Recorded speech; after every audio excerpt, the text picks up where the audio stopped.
The studio lights were blinding, the cameras rolled smoothly, and the crowd sat in a hushed anticipation.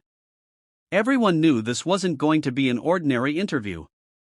The host, a fiery young media figure known for her controversial takes and woke rhetoric, had invited Senator John Kennedy onto her live primetime show with one mission in mind: tear him apart in front of millions. She had her sharp questions ready, her smug tone sharpened like a blade. But what she didn't expect was that the man sitting across from her, with his calm demeanor and wry southern charm, would flip the script entirely. From the very first question, the hostility was evident.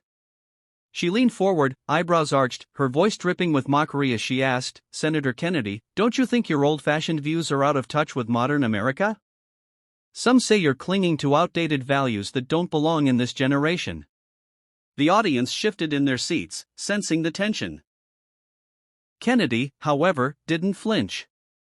He adjusted his glasses, offered a polite smile, and responded softly, "Well, ma'am, I think truth doesn't come with an expiration date.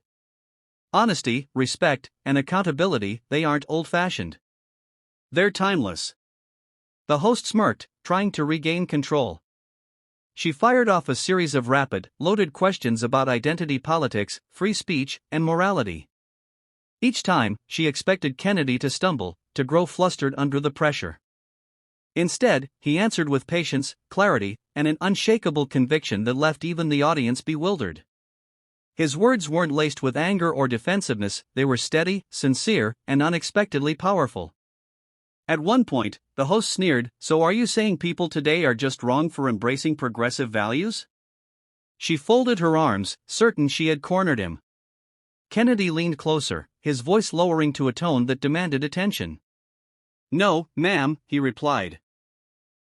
"I'm saying people today are hungry. Hungry for meaning, hungry for truth, hungry for something real to hold on to. All the noise, all the division, all the yelling, it's making us forget we're neighbors, not enemies. You can dress hate up in fancy words and call it progress, but it's still hate. And you can dress weakness up as virtue and call it compassion, but it still hurts the people you claim to help. What this country needs isn't more labels or lectures, it needs leaders who tell the truth, even when it's hard." The room fell silent. For the first time, the host's expression faltered. The crowd, usually quick to clap at her sharp remarks, sat frozen, caught between disbelief and admiration. The host, visibly shaken, attempted one last jab. "Senator, some might say your truth is just your opinion." Kennedy's reply would become the moment replayed across social media for weeks to come. He looked her dead in the eye and said, "An opinion is saying 2 + 2 might equal 5. Truth is that it will always equal 4, with